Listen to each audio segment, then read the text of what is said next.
Hello, everybody, and welcome back to Space Engine. It has been a hot minute since I've been here, so we're gonna carry on with looking at planets and talking about absolute nonsense.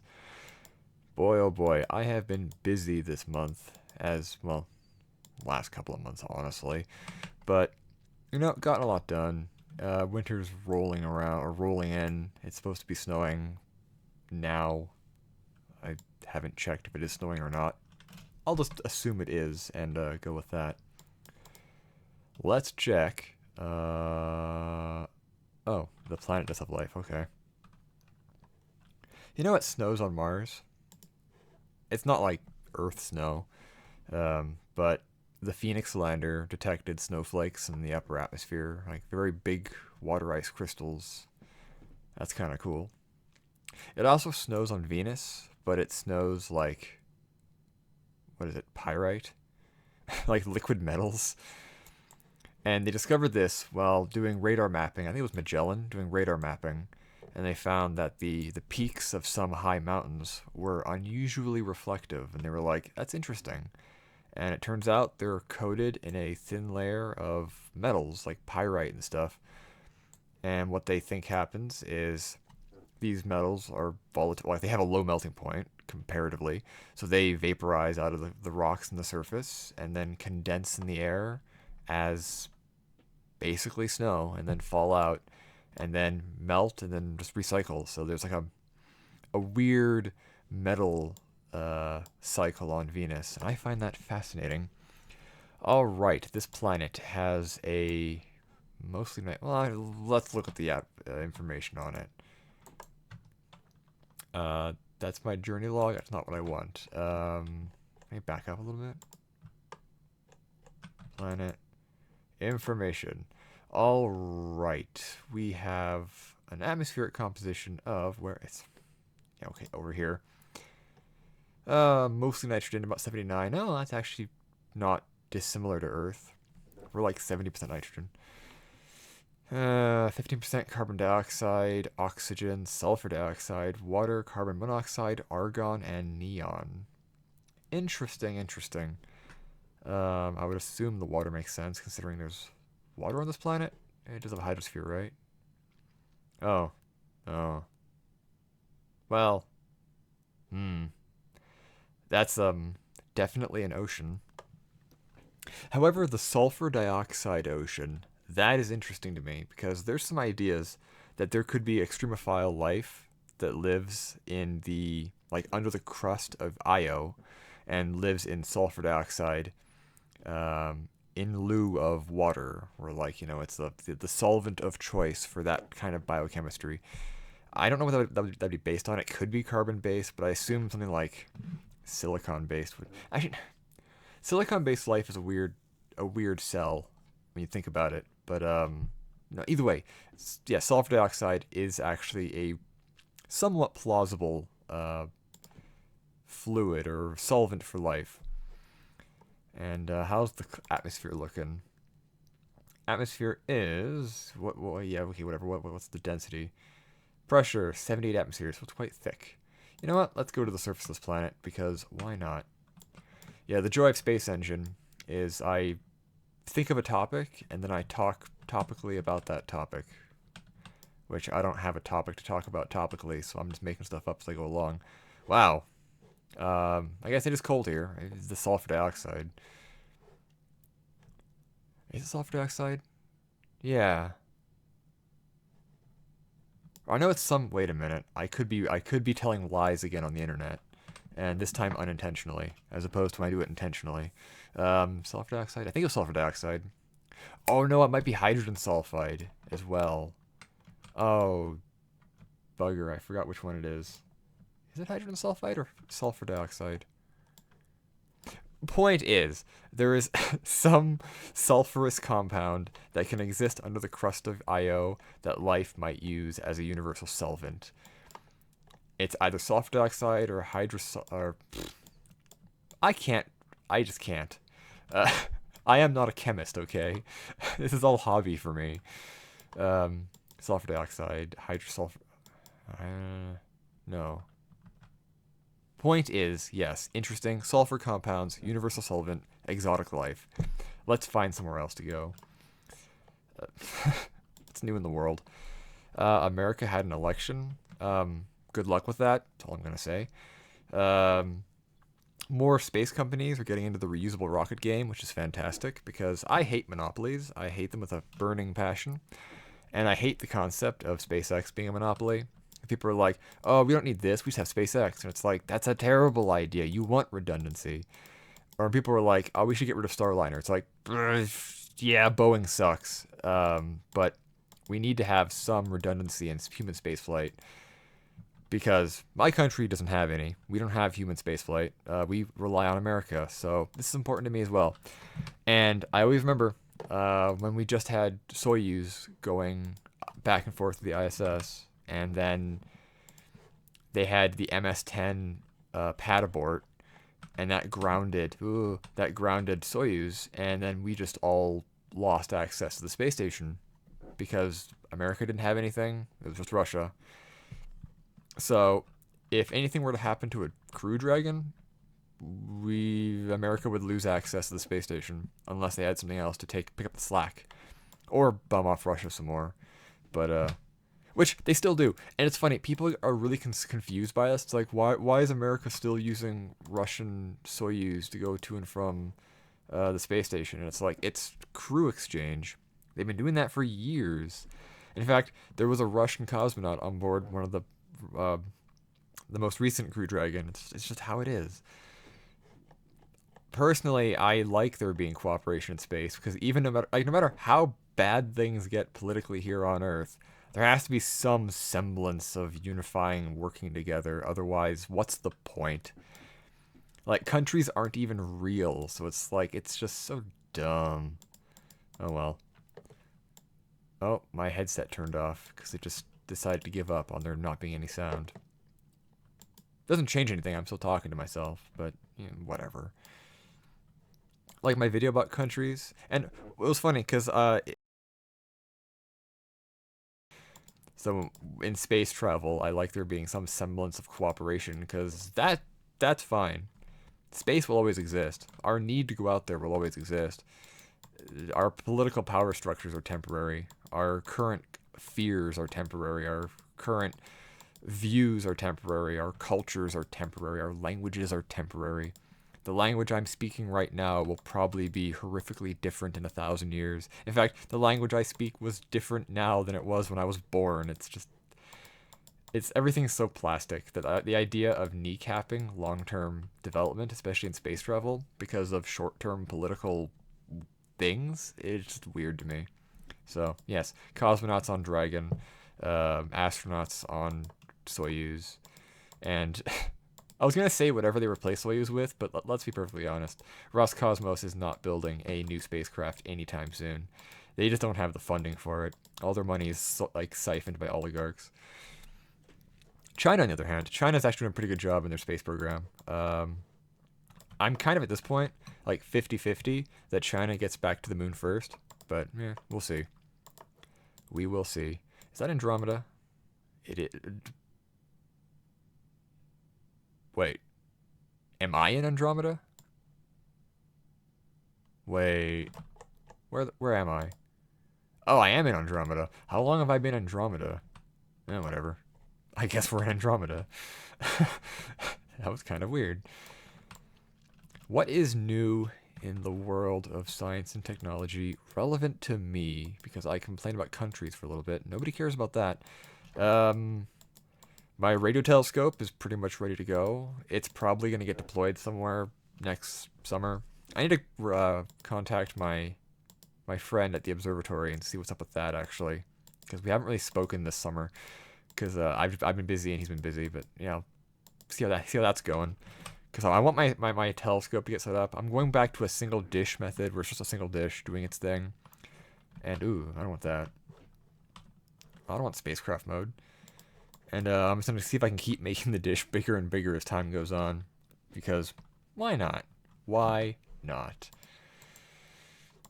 It's just a mini Aquaria Ice Moon.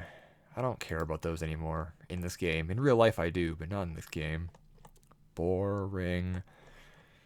I'm working on my next rocket. It's I post some pictures on well Twitter a long time ago. I don't use Twitter anymore though. I use Blue Sky now and Mastodon. But it's the last test article before I start building a proper actual rocket. And this one, it's gonna have like the rotor blades and everything, and it's gonna do its jazz. It's almost certainly gonna fail and crash and survive one flight only. But you know what? That'll be fun to watch regardless. We'll see how that pans out. Ah, more life. Let's go. I saw a thing the other day. I was scrolling, and they were showing a picture. It was a picture of Amber that has a dinosaur feather in it from like a dinosaur's tail, and it's like that's cool. You know, some dinosaurs had feathers. Some of the theropods did, and someone complained about it being woke, and I was like, I don't comment on that kind of stuff, but in my mind I was like, uh, reality is woke. I don't. How are feathered dinosaurs woke? I don't understand that. And then I remember it's just a buzzword that people on the internet use to mean things they don't like, and the buzzword will change in 10 years to something else, as it always does. Kind of like how no one uses SJW anymore. It's all woke or what's the other one people use? Not NPC. That one's still occasionally used on the internet. DEI, I guess, is the one that people are afraid of now. It's like every few years, the angry people on the internet get a new buzzword because they're told to use a buzzword because a politician or a rich person tells them to use this buzzword, and they have to be afraid of said buzzword, and they don't understand what it actually means. And that's just politics. It's like, guys, do you not think for yourself? No, okay. You have to be upset about whatever you're told to be upset about. I suppose that's just how it is.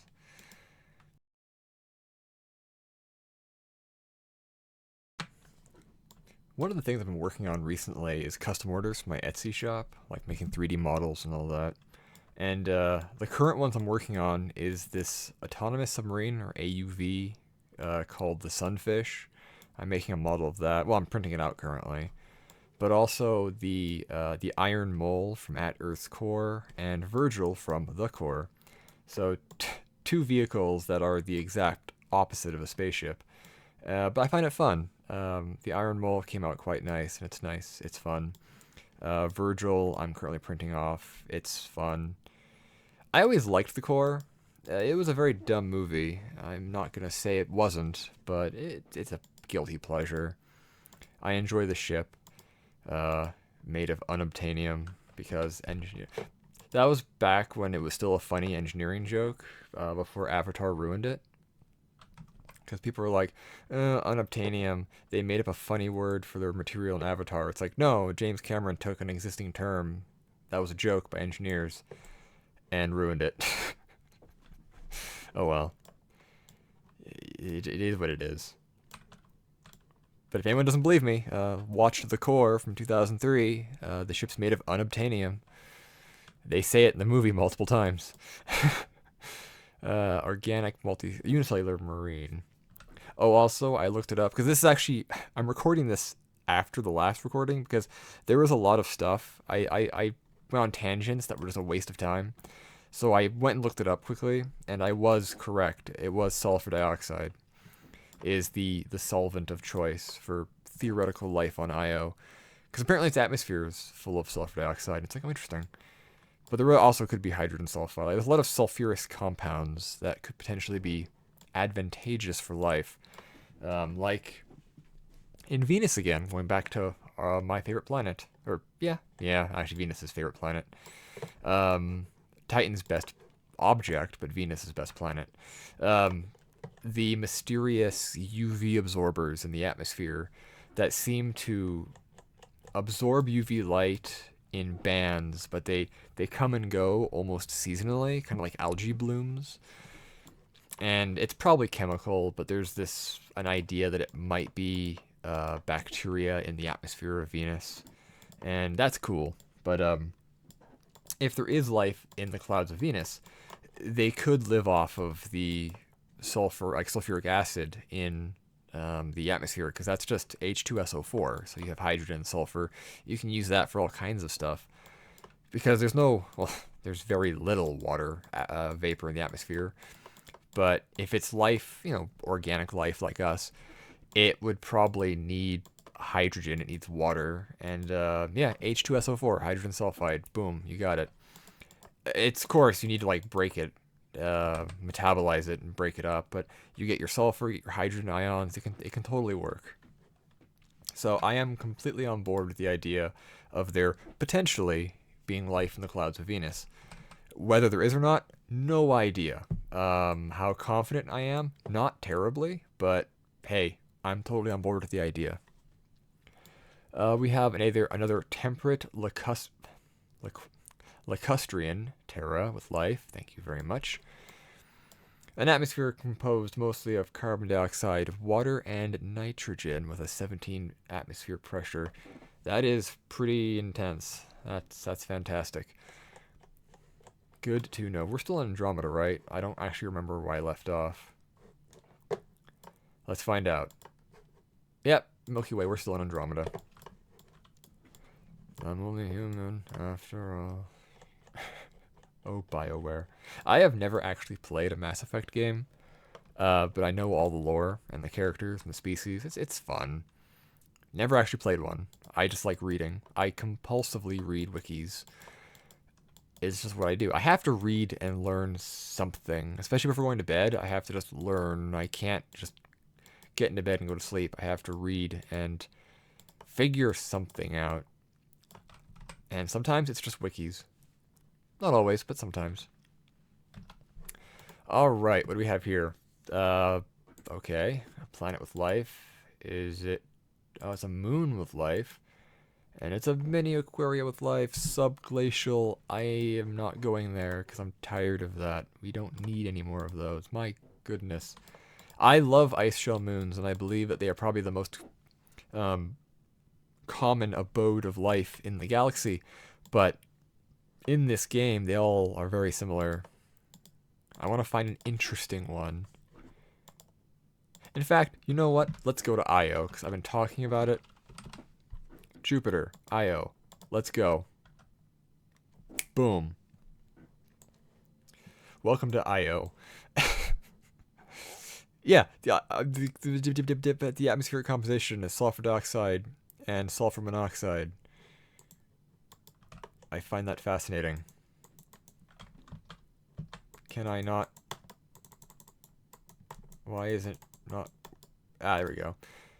Io. All right. Ow! I hit my thumb or my finger on a bowl that's next to me. The composition is mostly sulfur dioxide, a bit of sulfur monoxide, and salt. Wow, just actual salt. I didn't realize that. Yeah, density is incredibly low. It's hardly an atmosphere. It's more just like a gas envelope than it is an actual atmosphere. But it's fine. It's fine. It is fine. No hydrosphere, but I swear there could be like liquid hydrogen sulfide under its surface where life could exist in these pools. Probably not like in the volcanoes, but around them. In fact, some of the lava that comes out of Io, in fact, a lot of the lava that comes out of it is just sulfurous lava. It's quite cool compared to what you'd expect on Earth. But yeah, it's cool. It is cool. I like Io. Since I'm here, what else? Where is Jupiter? We can go to the Pleiades. I don't want to go to the Pleiades right now. There's Jupiter. And then Europa. Everyone loves Europa, Ganymede, and Callisto. Not enough people love Callisto. More people need to love Callisto. I am just saying. It is a fascinating moon. It's bigger than Mercury, but less dense than Mercury. Mercury is a very dense planet. In fact, Mercury might just be a core of a planet that was stripped. In fact, I made this once. It was more of a joke in another video I was working on, which I still need to actually make the. I need to actually work on that one. But it was like, what if Mercury is the remnant core of Theia after it glanced Earth? It isn't. I can't stress this enough. It isn't, but it was like kind of it could have been like a Theia-like planetoid earlier on that had its crust stripped off, and now it's mostly just an iron core because Mercury is a very solid ball of iron. So it's like, interesting. I mean, it's mostly iron. There's some stuff in it too. The blade is okay. Now I'm going to cut this in somewhere in the video. So yeah, back on to past me. What have I talked about this episode? I don't even know what to put as like the title of this episode because I have no. I talked about a video I made. I talked about another video I made. I made fun of conspiracy theorists again. I need to stop doing that. I talked about. I failed chemistry by talking about sulfur dioxide or hydrogen sulfide on Titan. I don't even know. I need direction. I have no direction. I've been watching a lot of Gundam. One of my friends who's like encyclopedic about Gundam, he's finally got me to watching it, and the last few months I've burned through large swaths of the Universal Century timeline of Gundam, and it's a lot of fun. I find it very entertaining. I would like to get him into a podcast format where we just talk about Gundam. I don't know if he'd go to. He used to do podcasts. He might be down for that. I don't know. It'd be funny though. I think it would be funny. I doubt he would though. But Gundam is a lot of fun. No one's allowed to be happy in that universe. Well, occasionally, very rarely are they allowed to be happy, but they have to suffer a little bit. No one gets a free ride in the Universal Century. It's all just war, space war. And Australia got really an unfortunate outcome in that whole universe. Oh well, sucks to be Australia. Anyways, thank you all for watching. All probably 200 of you. Maybe 260, I'll say, is going to be the cap for this video. Thank you all for watching. I hope you enjoyed. If you have topics for me to talk about, please let me know. Places to go, please let me know. I will literally talk about anything. Anything. As long as I don't have to be, like, racist or whatever, because I'm not going to do that. But I will talk about any topic. Even if I know nothing about it, I will just make up my way as I go along. So thank you all for watching. I hope you enjoyed, and space.